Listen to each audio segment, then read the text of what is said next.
Merci à tous d'être branchés sur Canal Congo Télévision pour vous informer. Le chef de l'État Félix-Antoine Tshisekedi Tshilombo prend part ce mardi 22 mars à l'Expo Dubaï aux Émirats Arabes Unis, occasion pour le président congolais de présenter les opportunités d'investissement dans tous les domaines en RDC. Bijou Tchela nous en parle dans ce reportage. La République démocratique du Congo était à l'honneur ce mardi 22 mars à l'Expo Dubaï 2020 à l'occasion de la journée nationale dédiée à ces grands pays. La journée a démarré au rythme de l'hymne national de la RDC, debout congolais repris en chœur par la fanfare républicaine émiratis. Au chapiteau Al-Wassal du centre d'exposition Dubaï 2020. Des allocutions ont marqué la journée inaugurale. Le mot de bienvenue de Cheikh Namayahan bin Moubarak, ministre et président de la commission de l'Expo 2020, et les discours du chef de l'État. Dans son intervention, l'émissaire de l'émir de Dubaï s'est dit honoré par la présence du chef de l'État congolais à cette vitrine mondiale. Cheikh Namayahan bin Moubarak a fait savoir que cet événement va renforcer les relations entre la RDC et les eaux et surtout d'accroître les possibilités d'investissement qui ont déjà dépassé $1 milliard américains. Le président de l'Expo 2020 a indiqué que plusieurs domaines intéressent la coopération entre les deux pays. De son côté, le président Félix-Antoine Tshisekedi Tshilombo a dans son bref allocution présenté les différents domaines d'investissement dans son pays. Avec ses nombreuses richesses du sol et du sous-sol, la RDC, a-t-il souligné, reste un partenaire fiable. Le président de la République a aussi rappelé les efforts qu'il ne cesse d'entreprendre afin d'assainir les climats des affaires et la lutte contre la corruption. Entouré des officiels émiratis, le couple présidentiel a visité les stands de son pays ainsi que celui des eaux. Plusieurs accords devront être signés ce mardi entre les deux parties. À la Chambre basse du Parlement, les députés nationaux ont adopté ce mardi 22 mars en plénière le projet des calendriers de la session de mars moyennant des amendements et reste ouvert à tout enrichissement. Le point avec Gisèle Toko. Ce projet de calendrier prend en compte l'ensemble des initiatives des députés qui sont en attente de leur processus de validation. Il comporte en tout 73 points, 10 matières non législatives et 63 matières législatives. Un débat houleux a été ouvert à la suite de l'examen de cet agenda. Au total, 25 députés ont pris la parole sur les différentes matières du calendrier, entre autres le mandat de la CNDH, certaines propositions de loi qui ont été omises par le service en vue de leur reprogrammation. Ces calendriers a été adopté par la plénière moyennant des amendements et reste ouvert à tout enrichissement. À côté de cette matière priorité, la conférence des présidents a proposé la validation de pouvoir des nouveaux membres en remplacement des députés décédés ou frappés d'incompatibilité, la demande d'enclenchement du processus de désignation de membres de la Commission nationale des droits de l'homme en vue de formaliser les renouvellements du mandat au bureau de la CNDH, l'examen du rapport annuel de l'activité de la CNDH, examen des rapports périodiques et annuels du CESAC, examen du rapport annuel de la CENI, examen du rapport synthèse des rapports de vacances parlementaires récents, contrôle parlementaire, contrôle budgétaire, programmation des rapports des missions d'enquête parlementaire. À cet agenda se greffent des nouvelles matières, entre autres le projet de loi portant lutte contre le blanchiment des capitaux et le financement du terrorisme et de la prolifération des armes de destruction massive, projet de loi portant reddition de comptes de la loi des finances de l'exercice 2021. Au nombre d'arriérés législatifs, ce projet de calendrier fait mention de la proposition de loi modifiant et complétant la loi numéro 06/006 du 9 mars 2006, telle que modifiée par la loi numéro 11/003 du 25 juin 2021 portant organisation des élections présidentielles, législatives, provinciales, urbaines, municipales et locales. Il y a aussi la proposition de loi modifiant et complétant les décrets du 30 juin 1940 portant code pénal. De même, ce projet de calendrier fait la part belle au texte de loi envoyé au Sénat en seconde lecture après adoption par l'Assemblée nationale. L'opération cardiaque pédiatrique à cœur ouvert, désormais possible en RDC sous le leadership Du ministre de la Santé publique, Hygiène et Prévention, Dr Jean-Jacques Mbongani, a personnellement assisté au démarrage effectif des activités du centre de chirurgie pédiatrique de la clinique Ngalema ce mardi. Question pour lui de se rendre compte de cette opération cardiaque à cœur ouvert d'une dizaine d'enfants congolais. Reportage une fois de plus, Gisèle Etouko. Le ministre de la Santé publique, Hygiène et Prévention, Dr Jean-Jacques Mbongani, a assisté personnellement au démarrage effectif des activités du centre de chirurgie pédiatrique de la clinique Ngalema ce mardi 22 mars 2022 à Kinshasa. Il était question pour le patron de la santé publique de se rendre compte de la première opération cardiaque pédiatrique à cœur ouvert d'une dizaine d'enfants congolais par une équipe de spécialistes belges venus de Bruxelles pour le compte de l'ONG internationale Chaîne de l'Espoir. Arrivée depuis le samedi 19 mars 2022, l'équipe belge est dirigée et supervisée par le professeur Jean Roubaix, spécialiste en chirurgie cardiaque pédiatrique et responsable de la Chaîne de l'Espoir Belgique. C'est la concrétisation d'un projet de longue date qui nous permet aujourd'hui, avec nos collègues congolais et surtout grâce à eux, d'opérer pour la première fois des enfants au niveau du cœur en République démocratique du Congo, et cela grâce à l'intervention de tous les niveaux du Congo et en particulier du ministre de la Santé que j'ai le bonheur d'accueillir aujourd'hui. Alors nous sommes là depuis lundi, mais nous sommes venus depuis 2003, c'est important de le souligner, et c'est la première fois qu'on peut opérer à l'intérieur du cœur. Jusqu'à présent on opérait à l'extérieur du cœur. Et alors cette semaine, nous sommes arrivés samedi, nous avons commencé hier et nous allons opérer environ 10 enfants jusque vendredi. Il faut souligner que ce projet a été rendu possible grâce à la nouvelle gouvernance du ministère impulsée par l'actuel ministre de la Santé publique, Hygiène et Prévention, Dr Jean-Jacques Mbongani. En effet, c'est de la matinée de ce mardi que le ministre Jean-Jacques Mbongani est arrivé à la clinique Ngalema où il a visité le centre et a tenu personnellement à visualiser les vidéos de l'échographie cardiaque avant les 2 opérations chirurgicales prévues pour cette deuxième journée de la campagne.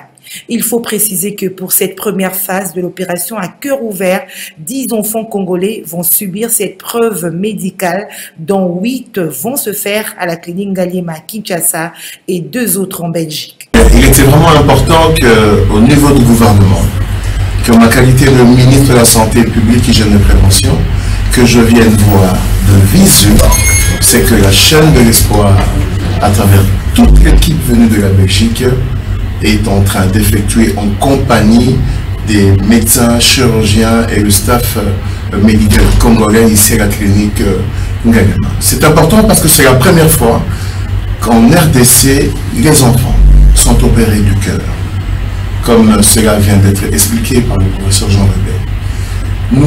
Nous accompagnons ce projet parce que c'est utile pour sauver des vies. Il y a énormément d'enfants qui souffrent de problèmes cardiaques, des malformations cardiaques, qui sans un acte opératoire ne pourront vivre correctement. Voilà la raison pour laquelle le gouvernement de la République continuera à appuyer ce projet parce que cela va sauver des vies. Cette campagne est l'œuvre du partenariat entre la Chaîne de l'Espoir et la clinique Ngalema. Cette première phase de la campagne d'opération à cœur ouvert se déroule du 21 au 26 mars 2022 à la clinique Ngalema. Il s'agit là d'une première opération à cœur ouvert des enfants non seulement en République démocratique du Congo, mais aussi et surtout en Afrique centrale. Il faut noter que la délégation belge est prise en charge par le gouvernement de la République. Célébration ce 22 mars 2022 de la Journée mondiale de l'eau. Une journée placée sous le thème « Les eaux souterraines, rendre visible l'invisible ». À ce sujet, Gisèle Etouko a tendu le micro qui nous a rencontré au centre-ville au sujet de l'approvisionnement en eau potable. Suivez. La Journée mondiale de l'eau, qui a lieu le 22 mars de chaque année depuis 1993, est une célébration des Nations Unies qui met l'accent sur l'importance de l'eau douce. Cette journée célèbre l'eau et sensibilise à la situation de 2,2 milliards de personnes qui vivent sans accès à de l'eau salubre. Il s'agit de prendre des mesures pour lutter contre la crise mondiale de l'eau. L'un des principaux objectifs de la Journée mondiale de l'eau est de soutenir la réalisation de l'objectif de développement durable 6, eau propre et assainissement pour tous d'ici à 2030. Bien que la République démocratique du Congo soit le pays d'Afrique possédant les ressources hydrologiques les plus importantes, elle doit aujourd'hui faire face à une crise aiguë de l'approvisionnement en eau potable. En effet, c'est un faible pourcentage de la population congolaise a accès à une eau potable salubre. Selon la journée mondiale de l'eau, à Kinshasa, normalement, c'est pas dans toutes les communes où on prend l'eau potable. Il y a dans les périphériques qu'on ne prend pas l'eau potable, entre autres en Djili, les gens ne prennent pas l'eau potable. Sûrement en ville, ici là où nous sommes, c'est là où les gens prennent au moins de l'eau potable. L'autorité de la ville de Kinshasa, moi je peux leur demander de pouvoir regarder, surtout marteler sur le problème des régies des eaux. Dans toutes les communes de Kinshasa, il n'y a pas l'eau potable. S'ils peuvent reculer aussi dans les périphéries pour voir si les gens consomment bien de l'eau potable. Mais ce qui est mboka na biso Congo ezingami na mai. Mais nazo koloba na mama mai ezali nde kasi tete na kati ya mboka oyo. Mai pasi. Ngai lelo bisika oyo nga na futelaka. Bisika oyo nga na zalaka. Nasali combien d'années na yebi atali tanga mai te. Mais naza pembeni ya makadamu. Ya pasi, ya soni. Yango nga na lingi na isa mokonzi ya mboka. Papa, omoni likambo ya mai, omoni likambo ya courant. Ezakaka batomi bale ba okoboma biso na likambo ya mai na likambo ya courant. Ezali na service technique, na service ya finance. Bato wana mi ba service mi bale wana nde eza na base ya souffrance ya mai. Notez que cette année 2022, la journée mondiale de l'eau a pour thème les eaux souterraines, rendre visible l'invisible. Elle s'articule autour des grands messages, à savoir les eaux souterraines sont invisibles, mais leurs influences est visible partout. Hors de vue, sous nos pieds, les eaux souterraines sont un trésor caché, indispensable à la vie. Dans les zones les plus sèches de la planète, elles constituent parfois la seule ressource en eau disponible. La quasi-totalité des réserves d'eau douce de la planète sont souterraines. Elles servent à l'approvisionnement en eau potable, au système d'assainissement, à l'agriculture, à l'industrie et aux écosystèmes. Le Premier ministre Jean-Michel Sama Lukonde a ouvert le lundi dernier à Pullman Hotel de Kinshasa les travaux de la mission économique et commerciale belge en RDC, une activité qui rentre dans le cadre de la semaine économique et commerciale belge organisée par l'ambassade de la Belgique. Nadine Tchotchigombo nous en parle. Le Premier ministre Jean-Michel Sama Lukonde a ouvert le lundi 21 mars 2022 au Pullman Hotel de Kinshasa les travaux de la mission économique et commerciale belge en République démocratique du Congo. Cette mission économique d'hommes d'affaires belges est à Kinshasa dans le cadre de la semaine économique commerciale belge en RDC.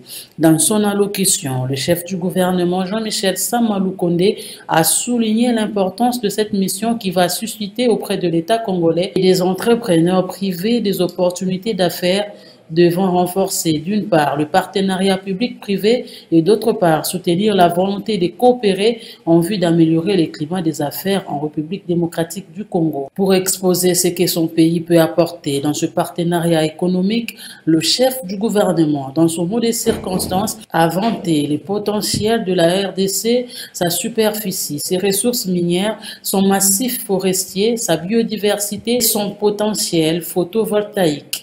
Pour moi, un honneur et un grand satisfaction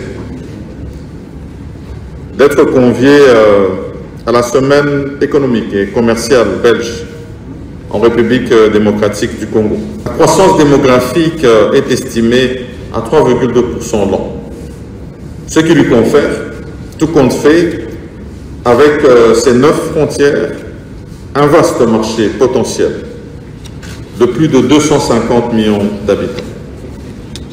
Vous comprendrez l'intérêt que porte le président de la République, chef de l'État, Félix Antoine Tshisekedi Tshilombo, au bon rapport politique et diplomatique, non seulement avec le Royaume de Belgique, mais aussi avec ses voisins, lesquels ont conduit à la signature de plusieurs accords d'exploitation commune de certaines matières, mais aussi des échanges commerciaux. Il s'y est de souligner que cette mission économique débarque à Kinshasa juste après la récente tenue à Bruxelles du 6e sommet Union européenne-Union africaine où le Premier ministre avait représenté le président de la République Félix Antoine Tshisekedi Tshilombo. Autre chose, environnement et développement durable, la biosphère de Yangambi en passe de devenir un pôle scientifique d'excellence climat biodiversité. Les experts, partenaires techniques et financiers y réfléchissent à travers une conférence qui se tient à Béatrice Hôtel. La vice-premier ministre de l'Environnement s'est fait représenter par son directeur de cabinet Yves Kitumba à ses assises. Doudou Montiri signe ce reportage.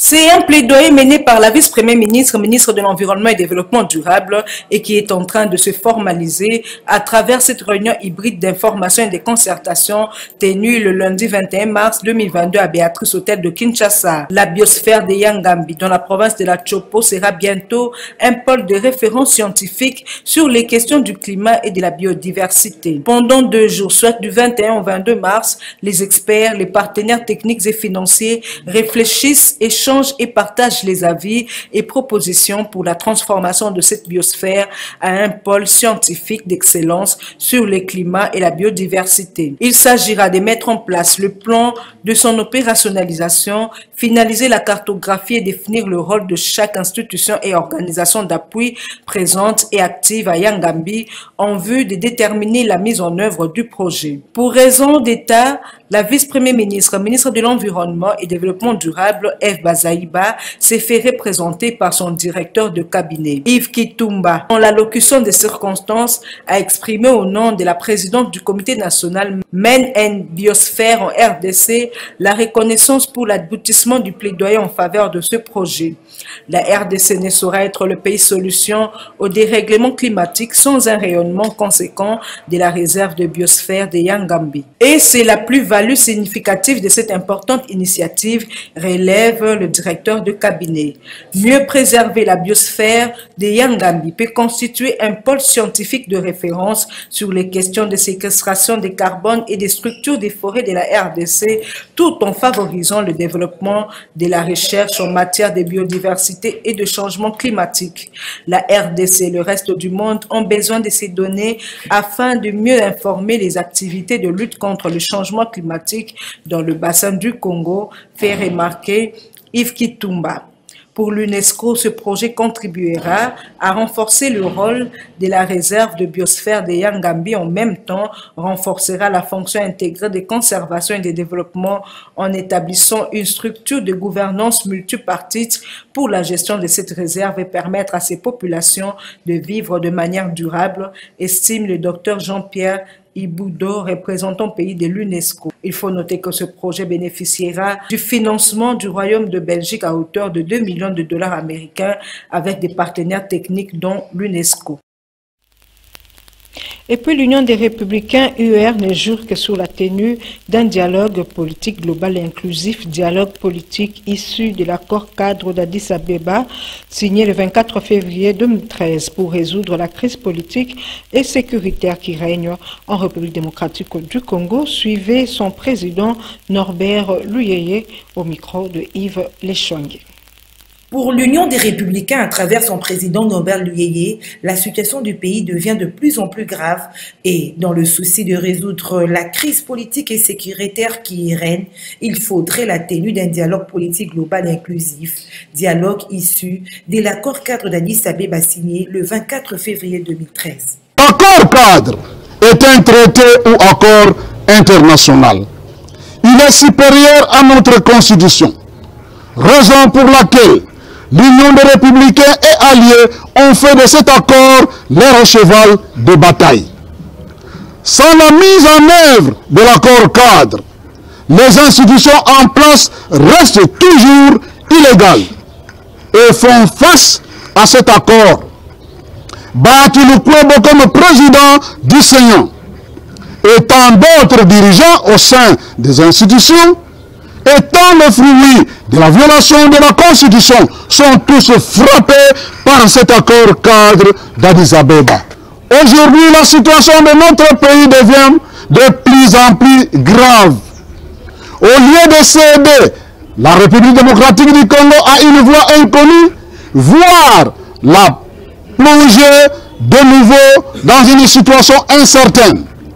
L'Union des Républicains et alliés appelle la communauté internationale, parrain et initiateur de l'accord cadre d'Addis Abeba, de prendre au sérieux cette situation, de saisir cette occasion dans l'immédiat et sans condition pour faire appel à toutes les parties prenantes au conflit, de se mettre autour d'une table afin d'organiser le dialogue politique global et inclusif tel qu'il a été décidé dernièrement à la 10e sommet de l'évaluation de toutes les parties signataires de l'accord cadre d'Addis Abeba du 24 février 2022. La polémique autour de la santé du président de la République n'a pas laissé indifférent l'Union des Républicains. En cas de vacances ou d'empêchement définitif du président de la République, Bahati Lukwebo n'a pas qualité ni droit d'assumer l'intérim du président de la République tel que prévoit l'article 75 de la Constitution. De même, le Rwanda et l'Ouganda étant aussi signataires de l'accord cadre et ayant pris l'acte d'engagement renouvelé pour la région, il ne doit pas s'ingérer dans les affaires intérieures des États voisins. Quant au processus électoral de 2023, l'UR estime que rien n'est garanti avec cette CENI contestée qu'il y aura élection dans le délai. Le peuple congolais veut voir de celui qui tient à la tenue des élections. D'abord, nous aider à résoudre les problèmes politiques et sécuritaires qui conduira à l'unité de notre pays divisé aujourd'hui en deux États, dont une partie du pays est dirigée par les militaires et une autre par les civils. Dans un autre chapitre, l'autorité morale du Parti congolais pour l'Alliance nationale PECAN, Olivier Kitengeyezu, a échangé lundi avec les notables et députés provinciaux de sa province de Lomami, où il a sollicité leur soutien en vue de l'élire gouverneur de cette province. Reportage Jean-Roman Smokolo et Dedi Mujinga.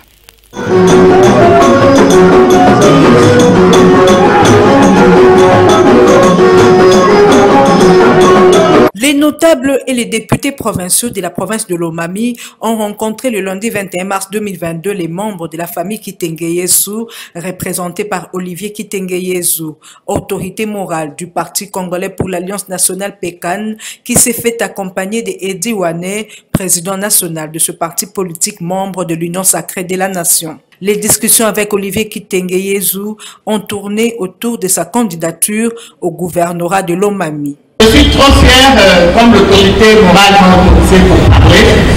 Je demanderai à la province de la Lomami de prendre M. Olivier Kitengeyezu comme un monsieur de développement et monsieur qui va changer la province de la Lomami. Et c'est un monsieur honorable, loyauté, et c'est un monsieur qui a beaucoup d'amour.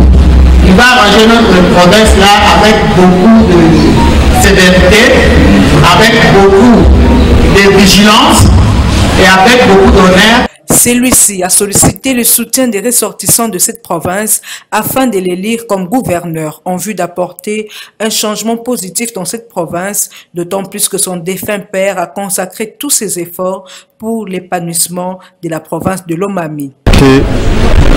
En premier de remercier la communauté lomanienne de Kinshasa et d'ailleurs pour le soutien qu'ils nous ont apporté lorsqu'on a pleuré le patriarche.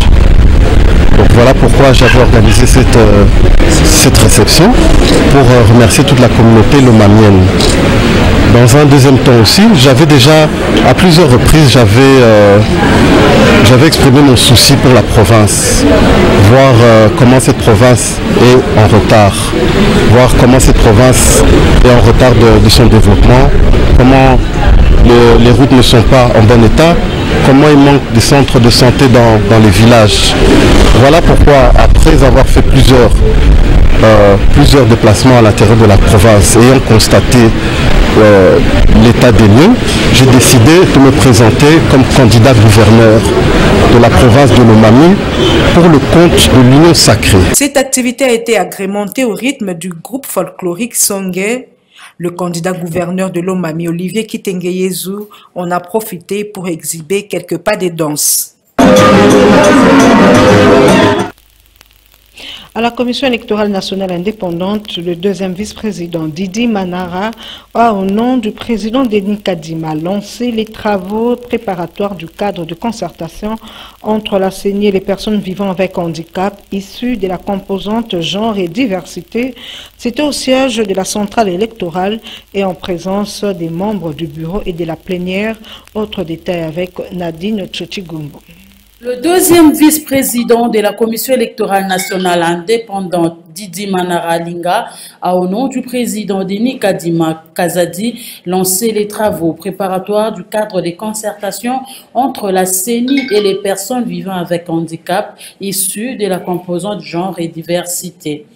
Ceci est la concrétisation de la volonté de l'actuelle équipe de la centrale électorale. Ce cadre de concertation se veut être un espace permanent d'échange tout au long du processus électoral, comme l'a préconisé le président de la CENI. C'est un point assez important en rapport avec l'intégration des personnes vivant avec handicap dans certaines de nos réunions thématiques. Parce que dans nos réunions, nous le faisons systématiquement, on se dit il faut qu'il y ait une bonne représentation des femmes, par exemple. Il faut qu'il y ait des jeunes. Désormais, on va ajouter les personnes vivant avec handicap. J'ai fait une demande à AFS de voir comment, avec un consultant, on peut voir selon notre système électoral comment on peut améliorer la participation des personnes vivant avec handicap. À cette occasion, le deuxième vice-président de la CENI s'est réjoui de l'engouement suscité par les organisations regroupant les personnes vivant avec handicap. Notre objectif majeur par rapport à l'organisation de ces cadres préparatoires est double. Le premier, c'est de vous confirmer, c'est de donner vraiment des confirmations sûres que les personnes vivant avec handicap doivent être partie prenante effective du processus électoral. En avant, Joséphine Ngaloula Kabouya, membre de la plénière de la CENI, a rappelé à l'assistance la ferme volonté de l'actuelle équipe de la centrale électorale sous les credos de la nouvelle image à imprégner auprès des parties prenantes au processus électoral en cours qui est basé sur l'inclusion. Notez qu'à cette rencontre prenait également part la représentante des International Republican Institute et celui de la Fondation internationale pour les systèmes électoraux, AIFES. Les députés provinciaux Clovis et Longama dément l'information selon laquelle les députés provinciaux ont été chassés dans des hôtels de Kinshasa où ils étaient logés dans le cadre de l'atelier sur l'appropriation du programme des 145 territoires organisé par le gouvernement congolais. Il est joint au téléphone par Dadi Luindamo.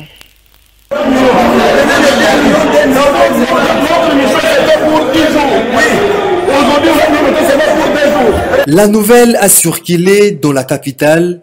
Les députés provinciaux venus à Kinshasa pour l'atelier de sensibilisation, d'information et d'appropriation du programme de développement à la base des 145 territoires organisés par le gouvernement de la République ont été chassés des différents hôtels où ils étaient logés. Au rétorque Clovis Elongama, vice-président de l'Assemblée provinciale de l'Équateur, ces images sur les réseaux sociaux sont des fake news.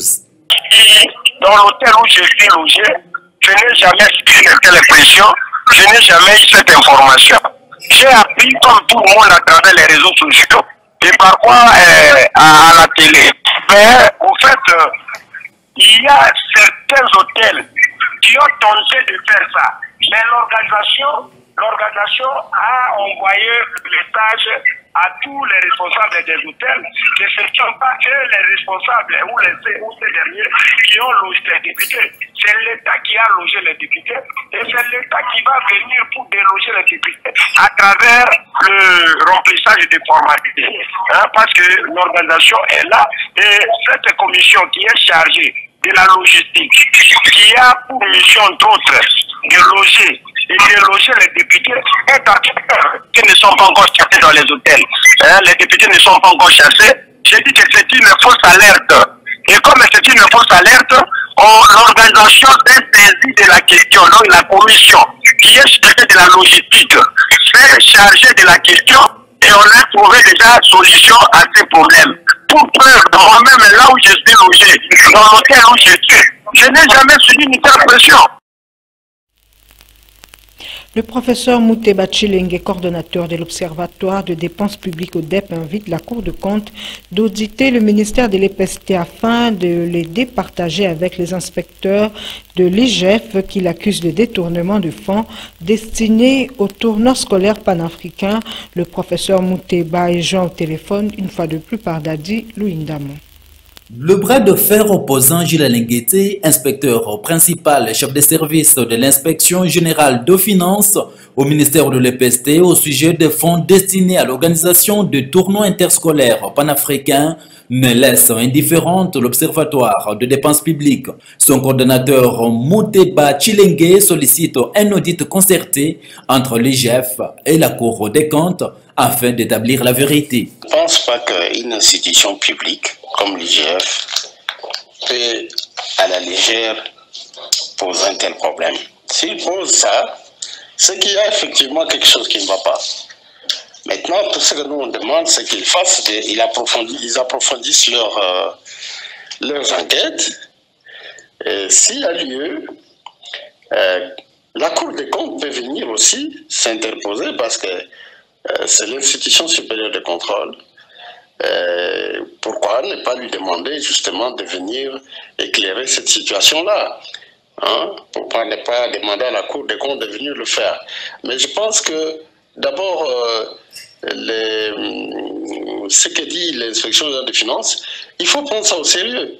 Je ne pense pas que l'inspection générale des finances va aller accuser quelqu'un comme ça sans preuve. Ils ont certainement des preuves, mais je disais que pour éviter qu'il y a déjà eu des problèmes entre eux sur d'autres dossiers. Alors, pour éviter, comment dirais-je, que les gens qu'on dise qu'il y a subjectivité, etc., je pense que la Cour des comptes devrait venir reprendre ces dossiers-là. Il faut que la Cour des comptes et l'IGF, ensemble, puissent procéder à un audit global de la gestion de l'EPST. Un audit global, la gestion financière de l'EPST. Je vais plus loin. Que le projet PERS, qui est financé par la Banque mondiale, je souhaite que ce projet, aussi qui est sous la tutelle donc du ministère de l'EPST, du ministre de l'EPST, que ces projets également et tous les autres projets qui sont liés au ministère soient également audités. Il s'est de rappeler que le flic financier de l'IGF accuse le conseiller, le directeur de cabinet ainsi que le comptable du ministère de l'EPST d'être trempés dans le détournement des fonds destinés à l'organisation du tournoi interscolaire panafricain. Le réseau des médias africains pour la promotion de la santé et de l'environnement a organisé un webinaire centré sur le thème « La prévention et la prise en charge de la tuberculose en période de Covid-19 en Afrique », cas de la RDC. C'est là en prélude de la célébration de la Journée internationale de lutte contre la tuberculose dans le but d'améliorer la prise en charge contre cette maladie infectieuse. Suivez. C'est en prévision de la célébration le 24 mars à travers le monde de la journée de lutte contre la tuberculose que le réseau des médias africains pour la promotion de la santé et de l'environnement REMAPSEN avec l'appui de l'EGPAF et de la Fondation Elisabeth Glaser a organisé le lundi 21 mars 2022 un webinaire sous le thème « La prévention et la prise en charge de la tuberculose en période de la COVID-19 en Afrique » de la RDC. Au cours de ces assises, Dr Nicole Anchambi, coordonnatrice provinciale de la lutte contre la tuberculose, a fait savoir que la RDC est la province la plus touchée par cette maladie et présente en elles seules 14% des malades. La tuberculose et la Covid-19 ont des ressemblances à travers leur voie de transmission, leurs symptômes et leur lieu de localisation. Interrogé sur cette problématique, Dr Aimé Luando, directeur pays de l'EGPAF, parle des avantages du projet CAP-TB. Le projet CAP-TB, c'est un projet innovateur qui consiste à implémenter un paquet d'activités qui permet d'améliorer la prévention, la détection et la prise en charge de la tuberculose pédiatrique. C'est un projet qui vient de se clôturer. Nous l'avons implémenté pendant 4 ans avec le financement de l'unité. Les professionnels des médias étaient appelés à plus d'engagement dans cette lutte en vue d'améliorer la prise en charge de la tuberculose, a fait savoir Prince Yassa, coordonnateur du REMAPSEN. La République démocratique du Congo occupe le 10e rang mondial et le 3e en Afrique après l'Afrique du Sud et l'Éthiopie.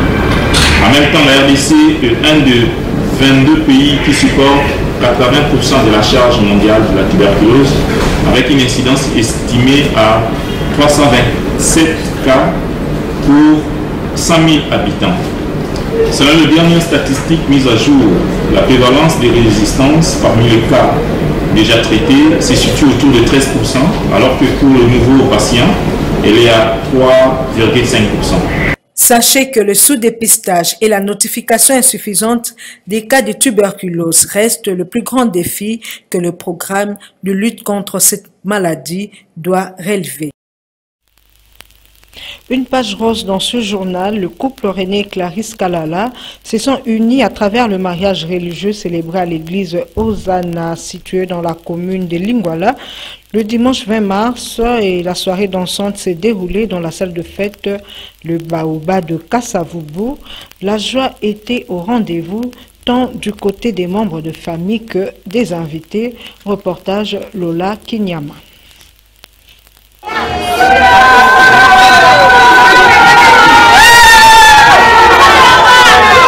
Ils ne sont plus un, ils sont devenus une seule chair.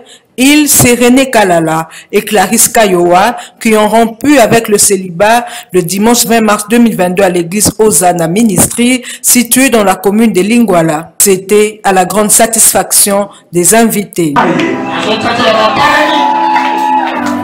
Devant Dieu, devant l'église, devant les hommes, les parents, dans les liens indissolubles du mariage chrétien.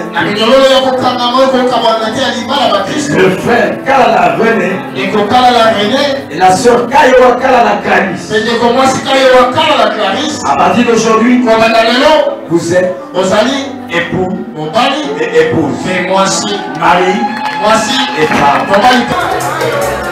La soirée dansante s'est déroulée en la salle de fête Le Baoba dans la commune de Kasavubu où plusieurs invités ont exhibé des pas de danse en l'honneur des heureux mariés.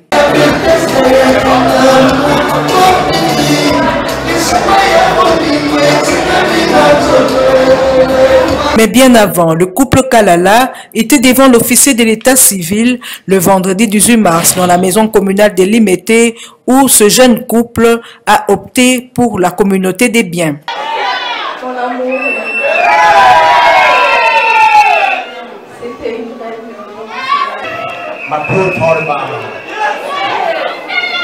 C'est un rêve pour moi. C'est pour cela que si c'est parti devant l'État Congo, parce que c'est pour toujours, forever, they told me, I love you. Que le mariage soit honoré de tous, dit-on, c'est dans cette optique que les heureux mariés ont franchi toutes ces étapes dans le but de recevoir les bénédictions de tout genre.